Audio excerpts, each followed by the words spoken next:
Shalom Ouvracha, mes chers amis, l'importance et la force du Shabbat. C'était en l'an 2000, le New York Times, le journal le plus vendu dans le monde entier, avait publié, et comment on appelle ça, l'année 1900, la publication de l'année 1900, l'année 2000, donc le jour d'aujourd'hui, le 1er janvier 2000, et l'année 2100. Dans l'année 2100, ils ont marqué là-bas, est-ce que les robots ont le droit de voter?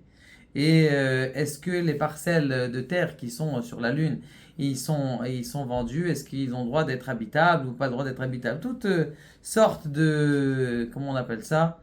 De questions qu'on va se poser dans les 80 prochaines années, dans les 100 prochaines années. Maintenant, il y avait en bas, il y avait un petit tanka où c'était marqué, chère femme juive, l'entrée de Shabbat est à 19h40. Alors, tous les juifs qui ouvraient le New York Times ont dit c'est intéressant, ça, comment ça se fait? Alors, ils sont partis voir, il y avait un qui, ton ami, c'était le patron du New York Times, ensuite là, de celui qui a fait la Katava, il a dit pourquoi tu as marqué ce Inyan-là, que les femmes juives doivent allumer l'heure du Shabbat dans la Katava de 2100? Alors, il a dit comme ça, il a dit ça fait déjà plusieurs années qu'il y avait un juif ici qui payait $2000 par semaine pour mettre les horaires du Shabbat et de l'allumage des bougies dans le New York Times. Comme ça, toutes les femmes en Amérique, elles savent c'est quoi l'entrée du Shabbat.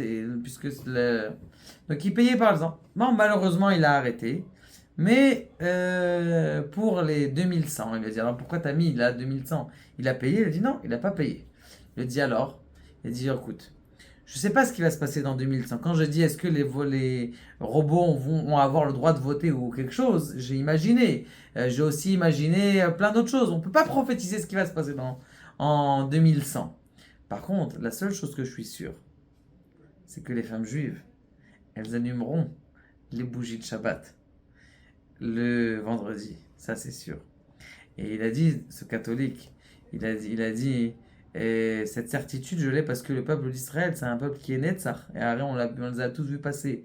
Et les Romains, et les Vikings, et ils n'ont pas tenu. Les seuls qui tiennent, c'est les Talmidei Chachamim qui étudient la Torah et qui pérégrinisent la Torah. Maintenant, il y en a un qui a regardé, c'est quoi la date du 1er janvier en 2100? Et il a vu qu'en vérité, dans le calendrier, la date du 1er janvier en 2100, c'est un vendredi.